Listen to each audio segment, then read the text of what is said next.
ಗಂಗಮ್ಮ ತಾಯಿ ಮೂರು ದೇವತೆ ಪ್ರತಿಷ್ಠಾಪನೆ ಇತ್ತು. ಈ ಪ್ರತಿಷ್ಠಾಪನೆಗೆ ಏನು ಊರೆಲ್ಲ ವಿಜೃಂಭಣೆಯಿಂದ ಸ್ವಂತ ಮನೆ ಕಾರ್ಯಕ್ರಮ ತರ ತಾಯಿ ಕಾರ್ಯಕ್ರಮವನ್ನ ತಾಯಿ ನಮ್ಮ ಮನೆ ಮಗಳು, ನಮ್ಮ ಮೂರು ಮಗಳು, ನಮ್ಮ ಮೂರು ದೇವತೆ ಅಂದ್ಬಿಟ್ಟು ಇವತ್ತೇನು ವಿಜೃಂಭಣೆಯಿಂದ ಇವತ್ತು ಇಷ್ಟು ಚೆನ್ನಾಗಿ ಮಾಡ್ತಿದ್ದೀರಿ.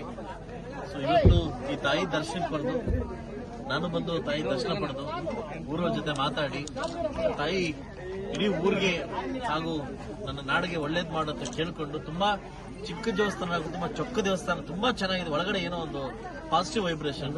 ನನ್ನ ಜೊತೆ ನಮ್ಮ ಲಾಯರ್ ಗೋವಿಂದನ್ ಕೂಡ ನಾವೆಲ್ಲ ಸೇರ್ಕೊಂಡು ಮತ್ತು ನಮ್ಮ ನಮ್ಮ ನಮ್ಮ ಮಾಜಿ ಪ್ರಧಾನರು ಮುನ್ಸಾಮ್ಗೌಡರು, ನಮ್ಮ ಲಕ್ಷ್ಮಣರು ಹಾಗೂ ಮುನ್ಸಾಮ್ಗೌಡರು ಮತ್ತು ನಮ್ಮ ಜಗದೀಶ್ವರವರು ಮತ್ತು ಎಲ್ಲ ನನ್ನ ಪಂಚಾಯಿತಿ ಲೀಡರು ಮತ್ತು ನಮ್ಮ ಮಂಜಣ್ಣವರು ಎಲ್ಲ ಸೇರ್ಕೊಂಡು ಇವತ್ತು ದೇವಸ್ಥಾನಕ್ಕೆ ಬಂದು ದರ್ಶನ ಪಡ್ಕೊಂಡಿದ್ವಿ. ತಾಯಿ ಸಕಾಲಕ್ಕೆ ಮಳೆ ಬಂದು ರೈತರ ಒಂದು ಪಕ್ಕದಲ್ಲಿ ಇವತ್ತು ಮಂದಾಸನ ಕೊಡ್ತದೆ, ನಗುವನ್ನು ಕೊಡ್ತದೆ. ಇಡೀ ಪ್ರಪಂಚ ಚೆನ್ನಾಗಿರ್ತದೆ. ರೈತ ತುಂಬ ಚೆನ್ನಾಗಿರೋ ಮಾತ್ರ ಎಲ್ಲ ಚೆನ್ನಾಗಿರೋ ಸಾಧ್ಯ. ಅದರಿಂದ ತಾಯಿ ಸಕಾಲಕ್ಕೆ ಮಳೆ ಕೊಟ್ಟು ರೈತರ ಪಕ್ಕದಲ್ಲಿ ಇಟ್ಕೊಡಂತ ಕೇಳ್ಕೊಂತ, ನಗು ಕೊಡಂತ ಕೇಳ್ಕೊಂತ ಆ ತಾಯಿ ಸಕಲಕ್ಕೂ ಎಲ್ಲ ಒಳ್ಳೇದು ಮಾಡಿ. ರಾಮೇನಹಳ್ಳಿ ಊರು ನಮ್ಮೂರು. ಇದು ಯಾವುದೇ ರೋಡ್ ಇರಲಿಲ್ಲ. ಈಗಾಗಲೇ ಸುಮಾರು 1.25 ಕೋಟಿ ರೋಡ್ ವ್ಯವಸ್ಥೆ ಆಗಿದೆ. ಈಗಾಗಲೇ ಅರ್ಧ ಆಗಿದೆ. ಇನ್ನೊಂದು ಜಸ್ಟ್ 2-3 ತಿಂಗಳಲ್ಲಿ ರೋಡ್ ಕಂಪ್ಲೀಟ್ ಆಗುತ್ತೆ. ಲಾಸ್ಟ್ ಟೈಮ್ ಕೂಡ ಹೇಳಿದ್ದೆ ಊರಿಗೆ ಬಂದಾಗ ರೋಡ್ ಹಾಕ್ಬಿಟ್ಟೆ ನಿಮ್ಮೂರಿಗೆ ಬರ್ತೇನೆ ಅಂತ ಹೇಳಿದ್ದೆ. ರೋಡ್ ಆಲ್ರೆಡಿ ಪೂಜೆ ಮಾಡ್ಕೊಟ್ಟಿದ್ದೀನಿ.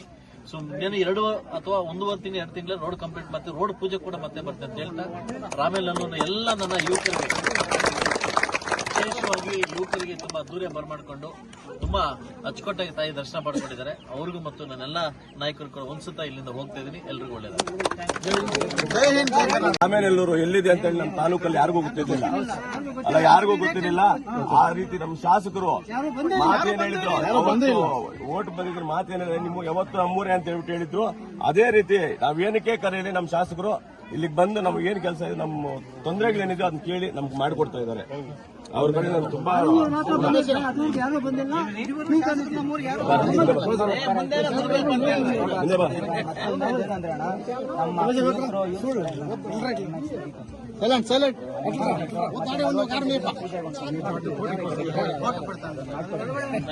ಶಿವಣ್ಣ